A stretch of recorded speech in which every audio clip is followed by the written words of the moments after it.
What is up, guys? Here for the Madden YouTube channel. In today's video, I'm going to show you guys how to make jet touch passes and jet sweeps darn near unstoppable. But before we get into the video, please do me a favor, hit that subscribe button. Also, make sure you guys take the time to hit that notification bell so you don't miss any of the uploads coming your way here on the Madden YouTube channel. If you guys want to take your game to the next level in Madden 21, check out my strategy site, gridirongameplans.gg. Gridiron Game Plans is your one-stop source for all things competitive Madden. Every week in our Vault Update, we take a look at the meta for the most effective tactics available being used by pro players in the MCS circuit, breaking down not only how and why the pros do what they do, but most importantly, how you can counter those metas when you face them in online gameplay. On top of that, your subscription also includes any and every offensive and defensive game plan released on the website while your subscription is active. So head over to gridirongameplans.gg. $9.95 per month unlocks the entire website, and you can opt out at any time.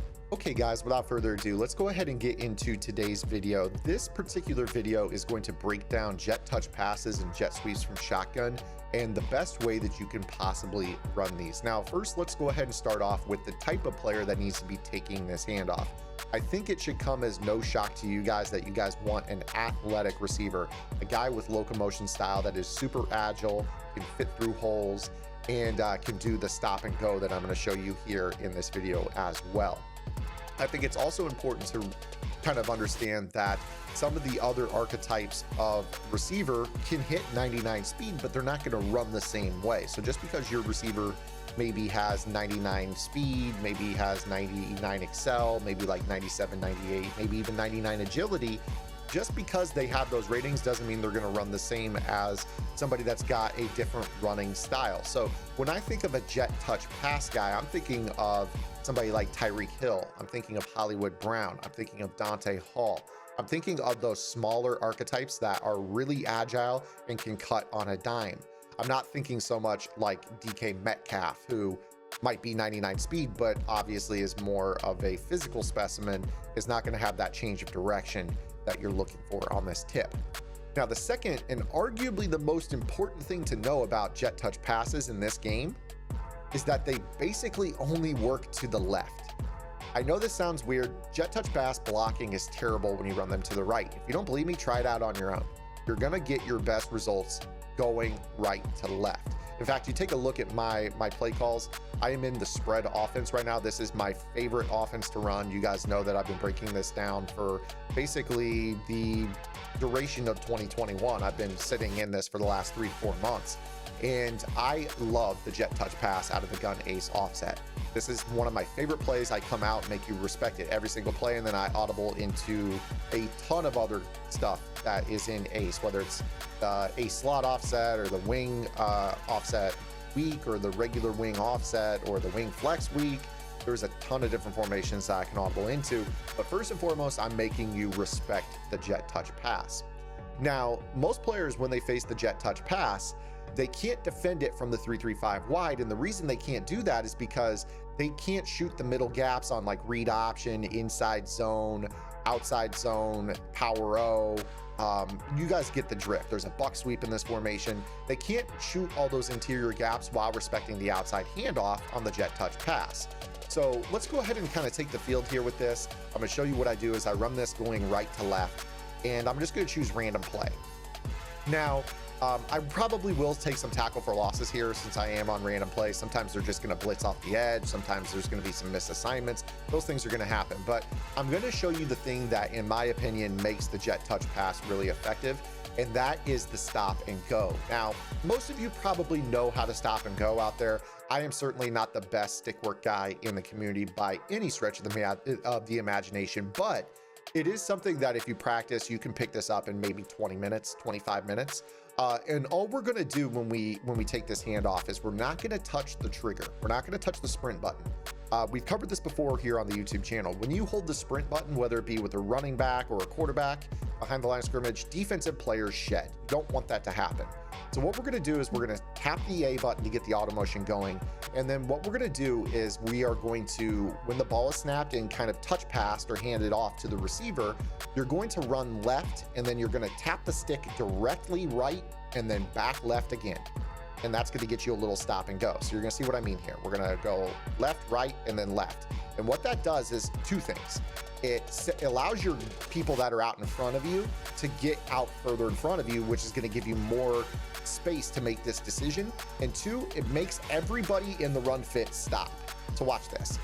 Notice how right here, this looks like a cover 3 shell. You've got this linebacker right here. That's that second level player. And he looks like he's going to go immediately to the outside. Watch what happens when we stop, when we pop. So we hit this hezzy. Notice now how he wants to then pursue to an interior gap. So we've taken him from going to meet us out wide to him now cheating back inside into the B or the A gap, where he then is blocked or just gets caught up in the mess. And, you know, if we have a little bit better stick work, he actually doesn't make that tackle. So this is a really phenomenal way.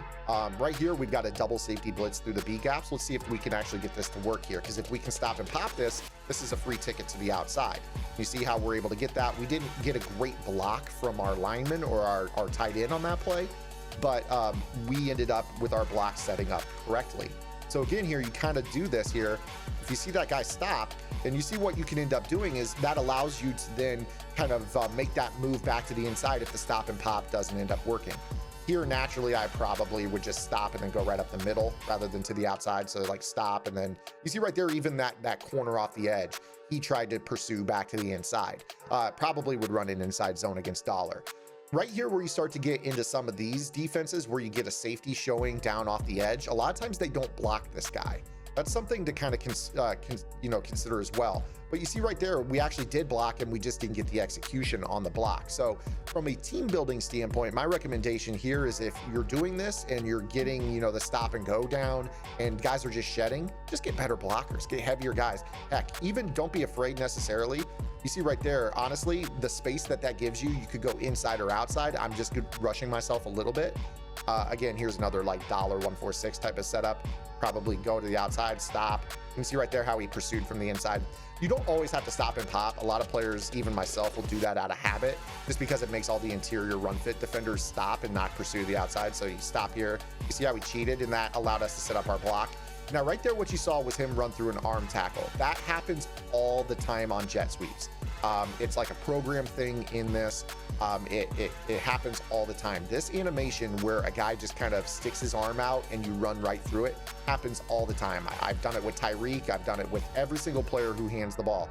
But again, you see right here how if we just keep running, there's a chance our running back does not actually execute the block on this linebacker. I've seen that so many times. So this little hesitation makes it so that way the running back can try. And you see right there that we were able to get the run through him. If we don't stop and pop on this play, we don't get any yardage. And it was the difference between, you know, being tackled for no gain and a touchdown here in this example. So you see how that ended up getting us out there and we were able to go to the races for the easy score. This is why I have the numbers that I do on this run. You know, you've seen I've called it a ton of times, and I rushed for 9 a carry, 9.3 a carry. There's the stop. Everybody set up their blocks accordingly, and we were out and we got our standard 9 yards. Again, ball on the 50 here. Second level linebacker, that's the one that we're looking to stop and pop here. We stop and, you know, stop and go, and we got all the blocks we needed downfield to set this up. So the thing with so many jet sweeps is players really have this habit of as soon as they take this handoff, it's just full speed go. They're going to be immediately holding the sprint and just going and going and going and going. And you see right there, like I bump into my teammate. I still got good yardage out of it, but like settling down and analyzing is really the key here. So, you know, handoff, no turbo, left, right, set your blocks up, left again, and now we're out and we're going and we're going. And it's going to be an easy score. It's going to be an easy score for you. I can't tell you how many times I have faced somebody running 3-3-5 wide. Now, obviously, I can't mimic this and do it the stop and go at the same time. But the thing that players will do when they run 3-3-5 wide is they will take that middle linebacker and they will throw him out in the flat and click off. We all click off this year, right? So like you'll face some sort of 3-3-5 defense. I actually don't have one I can call here where, you know, that middle linebacker that they want to shoot every inside zone and 0-1 trap with, and they have, you know, they're so genius and they, you know, listen, it's not that hard to stop runs from 3-3-5 wide. I mean, it's literally the lowest level intelligence defense from a gap shooting perspective I've seen in 13 years of playing Madden. But, you know, players that think that they can shoot every run will click off against this, and that stop and go when they click off will make the it will make that player pursue incorrectly. Now, when you start to get into some of these defenses like the one I just called, this cover 3 is going to really set an edge on this. This is kind of what I wanted to cover here towards the tail end of this video. A lot of times you get this boundary safety, and he's really hard to block. Big nickel over G comes to mind. This player sometimes really sets the edge, and you can't get outside the way you want. But the other thing the stop and go does is it allows you to diagnose your blocking angles. When you take this handoff against a cover 3 defense, stop here. If you can, I even stopped a little bit late. Try to stop here, and then that allows you to read, do I want to go outside and follow 86 and 21, or inside through that B gap or that C gap and follow 77? This will be something that you'll obviously have to practice. This will be really where your stop and go comes in. On this one, you wouldn't hold left. You would just kind of go back initially, and then you can try to hit that B gap if you want. Another thing it's going to do, though, is, like I said, when you do this, it causes the guys to shed inside or pursue inside. So even in this scenario, when you do that, you could then re-accelerate and get outside. And right there, if 86 executes their block, that's going to get you, you know, the touchdown potentially. So, you know, this stop and go oftentimes puts you one block and a good read away from a score. You saw right there, our running back didn't do the job. He is definitely the worst guy on this play. The running back is the one that kills you. But against cover 3 defenses, you're going to learn to kind of read it. You're going to be like, okay, do I want to stop here and then accelerate through the B gap?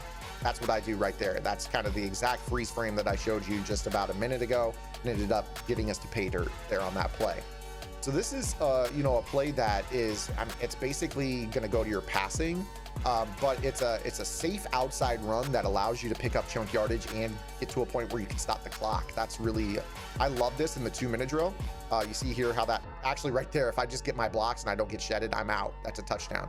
Look at these blocks. Again, you know, when you guys are playing MUT, this is really where you're going to notice this. And especially in regs too. I mean, regs, you're not going to get every game against the Steelers, who have a pretty solid defense. But look at this. I hit this little, at this point, if I just sprint, this is going to get stretched out. I promise you. You've got the off-ball backer, the safety, the corner. But because I freeze, boom, right here, look how everything sets up. Now everybody is starting to kind of stop. You see 98 peels back to the inside, which is going to set up the block with Bozeman. Now all of a sudden I've got 2 guys leading out. I just need one of them to block that safety in space. And if I have a little bit, you see right there that 68 just got arm tackled, or got shedded, and I got arm tackled. But that little hezzy set up everything to get to the outside on this. And if not for this little dive tackle, we're basically out and against this guy for the 1-play score. So I'm gonna go ahead and round this video out, guys. I know that this seems really like low level, but it's not. I can promise you, when I watch people run jet sweep, they get so impatient. Just be patient, set your blocks up. You see right there, that looked like nothing, but the stop and go got us all the way to the outside. So hopefully this tip will help you guys out. It's just a little tap of the stick to the right side and then back to the left, and then you're out to the races. I know I didn't show this going to the right. Going to the right is bad. Try it for yourself, guys. Hope you guys enjoyed the video. If you did, make sure to give it a thumbs up. If you have any questions, comments, concerns, complaints, drop those guys below.